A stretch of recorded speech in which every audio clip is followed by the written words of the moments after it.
पश्चिम बंगाल में पहले भी हिंसा देखी गई है, लेकिन इस वक्त जो कत्ल किया गया है उसके बाद से सुरक्षा को लेकर काफी सवाल उठ रहे हैं।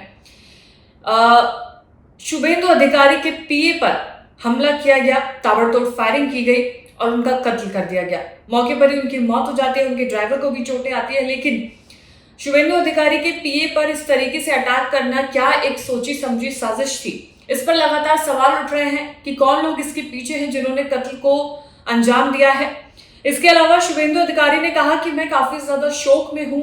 उनके जो पीए थे वो उनके काफी करीबी थे, काफी भरोसेमंद व्यक्तियों में से वो एक थे जिन पर ये हमला किया गया है। सवाल यही उठता है, हमलावर कौन? चंद्रनाथ रथ बंगाल की राजनीति में कोई पब्लिक चेहरा नहीं थे, लेकिन वो शुभेंदु अधिकारी के काफी ज्यादा करीबी थे और उन काफी भरोसेमंद व्यक्ति थे। लेकिन अब उनका कत्ल कर दिया गया है और शुभेंदु अधिकारी के सबसे भरोसेमंद सहयोगियों में से एक जो व्यक्ति थे वो यही थे। 41 साल इनकी उम्र थी, वायुसेना में ही थे, उसके बाद से पॉलिटिक्स ज्वाइन करते हैं और उसमें शुभेंदु अधिकारी जिनका नाम इस वक्त सीएम की रेस में सबसे आगे माना जा रहा है, उनके ये पीए थे।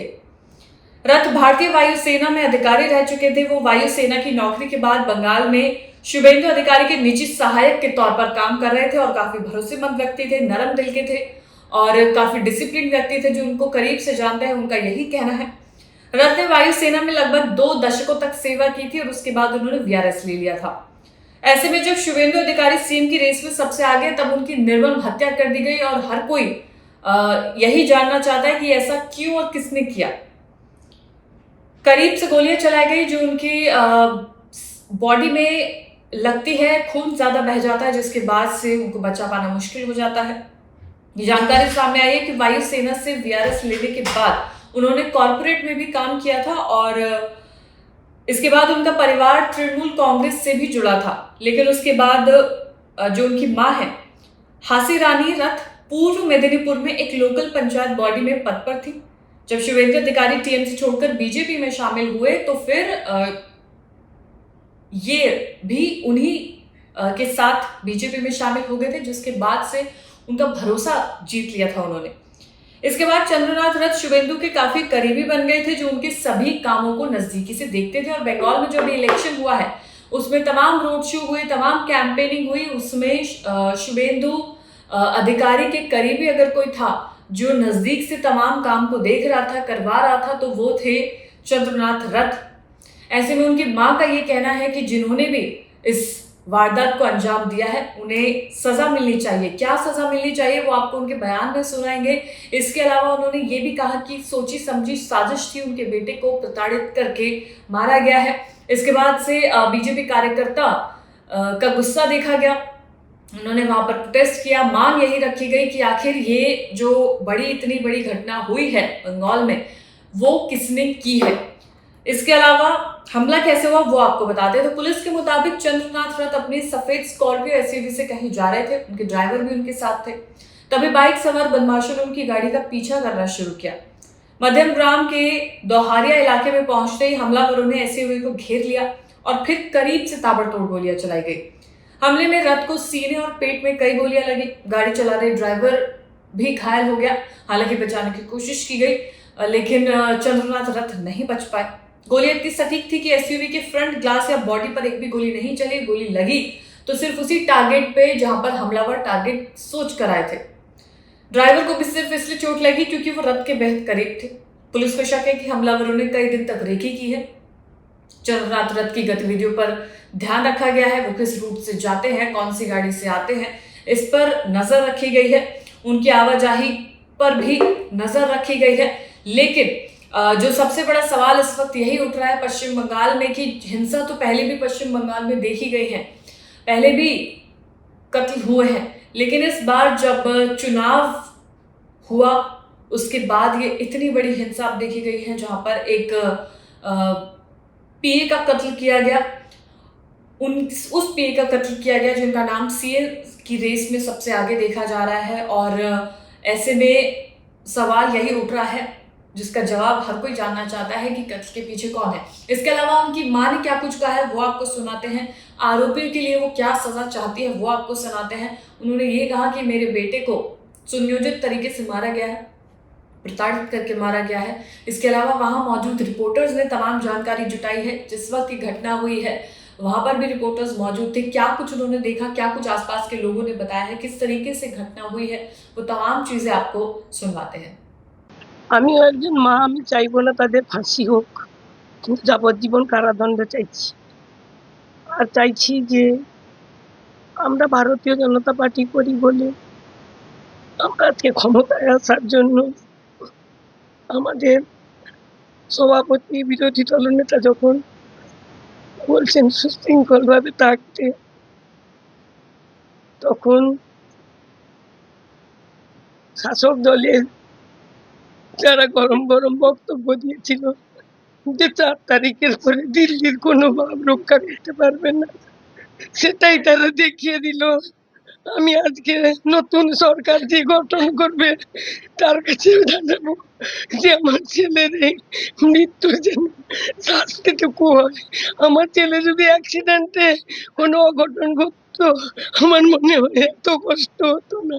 তাকে যেভাবে কষ্ট দিয়ে এতটাইরা মারলো, এটা পুরো তৃণমূলেরই সাজানো গল্প।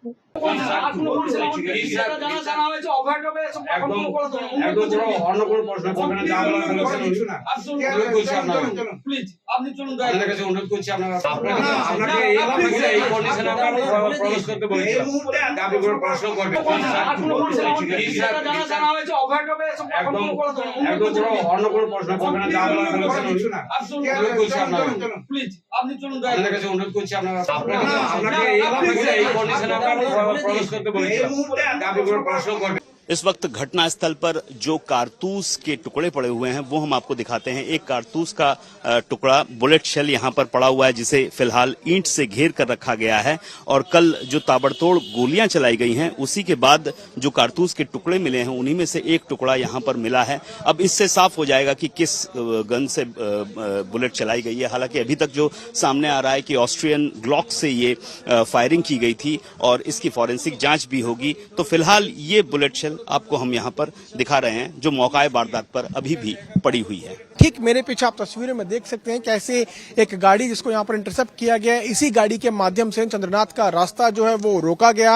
लगभग 10 बजे के आसपास जब चंद्रनाथ अपने घर की तरफ बढ़ रहे थे तब इस गाड़ी के माध्यम से उनका रास्ता रोककर उनसे आगे का रास्ता यानी कि आसपास किस इलाके में जाने का रास्ता पूछा गया। और जैसे ही चंद्रनाथ की गाड़ी यहाँ पर रुकती है उन पर 10 से भी ज्यादा राउंड की फायरिंग की जाती है। और अब इस फायरिंग में चंद्रनाथ की हत्या हो चुकी है। उनके साथ से उनके एक सहयोगी गाड़ी में बैठे हुए थे, वो इस वक्त गंभीर रूप से घायल हैं। और अब इस पूरे मामले की जांच जो है वो गहनता से की जा रही है। आप देख सकते हैं कैसे फॉरेंसिक एक्सपर्ट्स जो है वो इस वक्त यहाँ पर मौजूद हैं। इस पूरे इलाके को घेर लिया गया है। पुलिस स्ट्रिप्स यहाँ पर लगा दी गई हैं। पुलिस कोलकाता पुलिस के जो सीनियर अधिकारी हैं वो इस वक्त यहाँ पर मौजूद हैं और लगातार इस पूरे मामले की जांच की जा रही है। इसी के साथ साथ इस गाड़ी के अंदर जितने भी सामान है, चाहे वो पानी की बोतल हो या कुछ और जितने भी चीज हो, उन सभी चीजों के सैंपल्स यहाँ पर अधिकारियों के द्वारा लिए जा रहे हैं।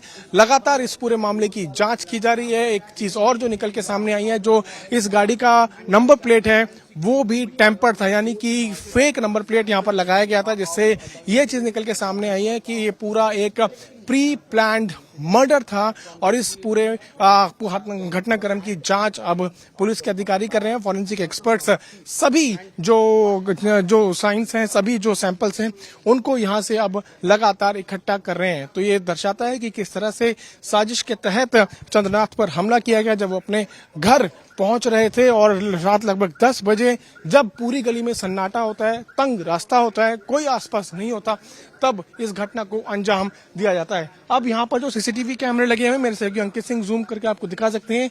आप देख सकते हैं कैसे यहाँ पर जो सीसीटीवी कैमरा लगा हुआ है, इन्हीं सभी सीसीटीवी कैमरों की मदद से जो फुटेज है उसको इकट्ठा किया जा रहा है और ये जानने की कोशिश की जा रही है कि हत्यारे यहाँ पर कैसे आए, किस तरह से उन्होंने रेकी की और क्यों रात के 10:10 का समय ही यहाँ पर चुना गया। एक चीज और जो महत्वपूर्ण है, जब यहाँ पर घटना हुई जब यहाँ पर चंद्रनाथ के ऊपर हमला हुआ तो उनकी गाड़ी का जो शीशा है वो टूटकर यहाँ पर गिर गया। आप ये देखिए यहाँ पर कांच के टुकड़े पड़े हुए हैं, ये वही कांच के टुकड़े हैं जिन कांच के ये वही कांच के टुकड़े, उन्हीं की गाड़ी के कांच के टुकड़े हैं जिस पर हमला हुआ। तो आप देख सकते हैं कितना भयावह वो हमला था। चारों तरफ जो कांच के टुकड़े हैं वो यहाँ पर पड़े हुए हैं और अब जो फोरेंसिक एक्सपर्ट्स हैं, कोलकाता पुलिस के जो वरिष्ठ अधिकारी हैं वो स्पॉट पर मौजूद हैं।